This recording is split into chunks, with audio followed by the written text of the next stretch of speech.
Hi, I'm Bob Hagan, and welcome to the Bob Hagan Show, brought to you by It's Relevant. The goal of our show is to introduce you to the unsung heroes, movers and shakers, and key influencers in and around the various towns of Fairfield County. Enjoy the show. Today on the show, I have Joe Pelli from SERVPRO. He's the president and owner. And Joe, you have 5 locations throughout Lower Fairfield County. Thanks for being on the show. My pleasure, Bob. Thank you. And the old children's nursery rhyme, Joe, is April showers brings May flowers. But here we are in June, and we're getting such an abnormal amount of rain. How does that affect what you're seeing now? It's challenging now because we thought we were out of the woods and we were going to be into the summer season. And we're running into a lot of flooded basements, a lot of roof leaks. And, the key is to get out there and get that water out as quickly as possible.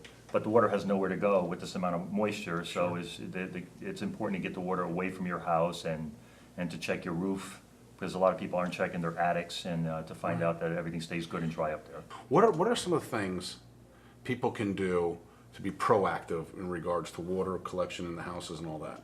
Well, that's a great question, Bob, and especially with the heavy rain. I mean, there's certain things you can't do anything about, burst pipes, toilet overflows, things are going to happen. You're always going to have accidents. That's why you have insurance. But a lot of the rainwater that comes in from outside, I think it's very, very important to walk around the perimeter of your house and to check the foundation and to make sure there's no low points, because water's going to seek the lowest level and work its way in. So quite often, if you can just raise the ground a little bit around the outside of the house and just have that water taper off to away from the house, you can prevent water from working into the foundation. I heard the saying that water always finds a way. Right. Okay, so now my house gets flooded. What are the next things that I need to be worried about, or what are the next evolution, if you will, of challenges? Well, that's a great question, and it's very appropriate for this time of year, being that it's June and the humidity level is starting to get high and is only going to get higher the next 2 months. Mold. Mold is, scares a lot of people. Every house has mold. Mold needs 3 things to grow, okay? You need water. It also needs a food source, which mold will grow on wood, on sheetrock, on insulation, on carpet. It will not grow on concrete unless the concrete's painted, and then the paint is the food source. And then it needs humidity.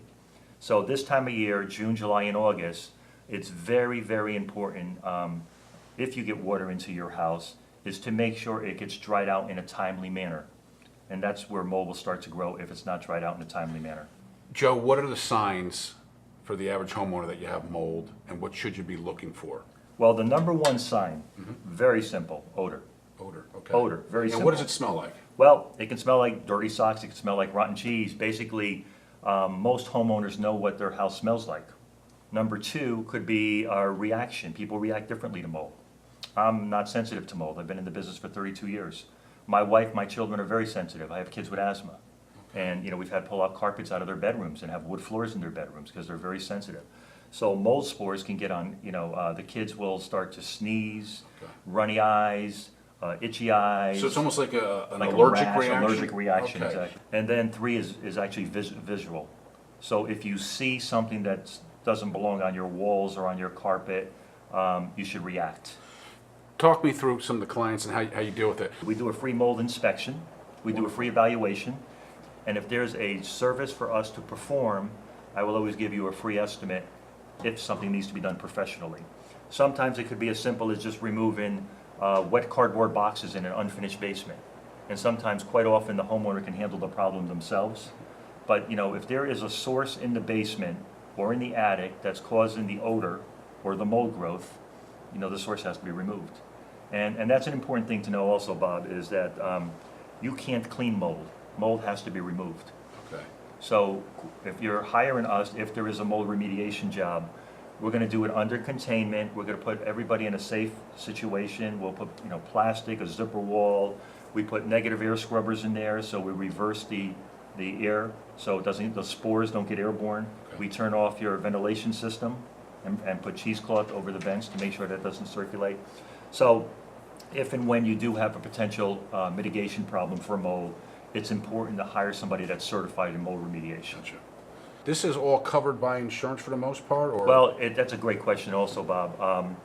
Mold remediation is quite often covered by insurance if it's a result of a covered, what they call a covered peril or a covered part of your policy. Okay. Okay? If you have a burst pipe, if you have a sump pump in your basement and you have water damage in July and August Right. and you insure that sump pump for sump pump failure, then the mold would be covered. If the mold is the result of an insurance covered part of your policy, it would be covered.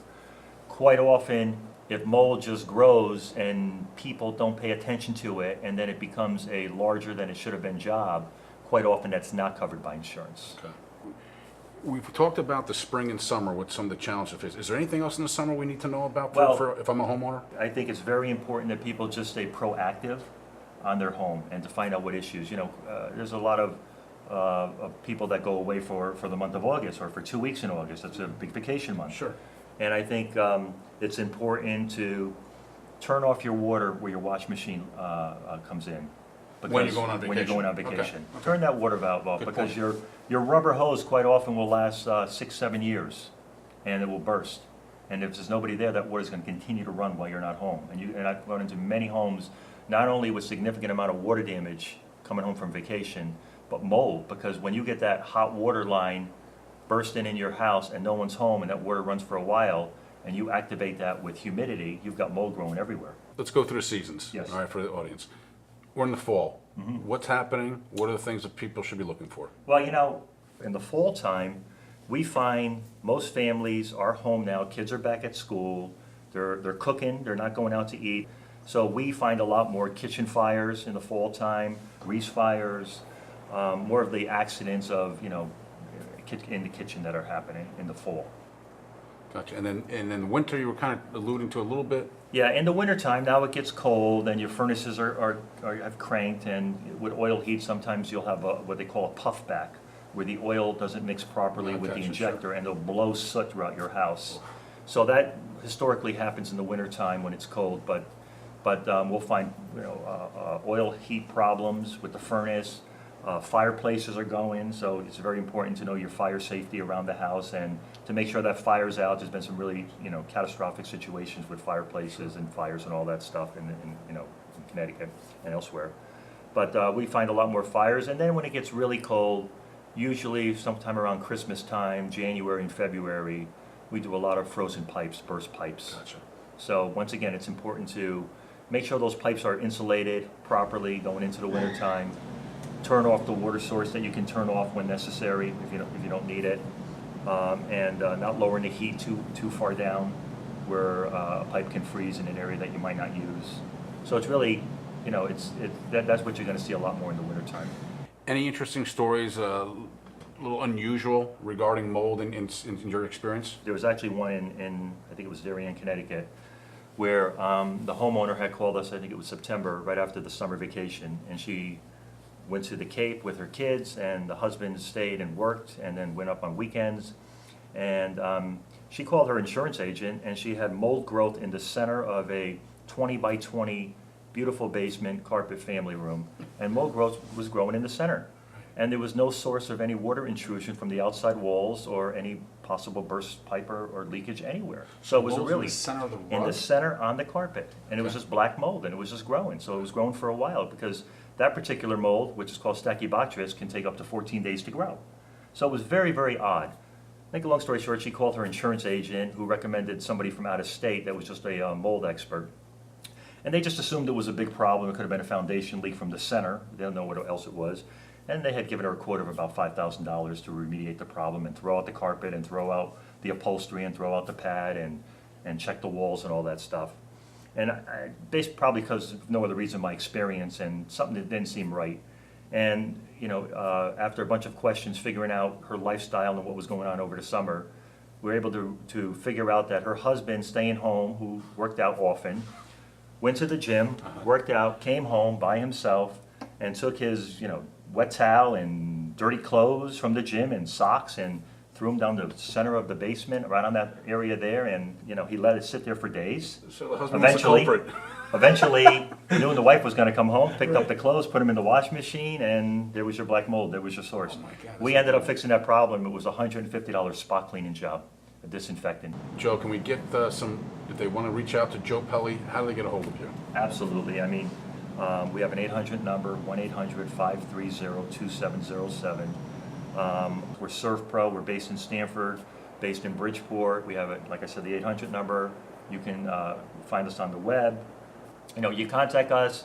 If you have a potential problem, you're not sure, we can give you evaluation. And even if it's not something of your expertise, you'll let them know where they could possibly go if it doesn't even tie into it, just so you can be proactive for your house. Absolutely. Joe, I can't tell you how fascinating this conversation was with me. I thank you for taking time out of your busy schedule to come in and help out with the viewing audience. If anybody has any questions, I highly recommend you get in touch with Joe Pelli from SERVPRO, and I'll answer anything you have. Joe, thank you so much for being on the show. I really appreciate it. Thanks, Bob. My pleasure. Thank you.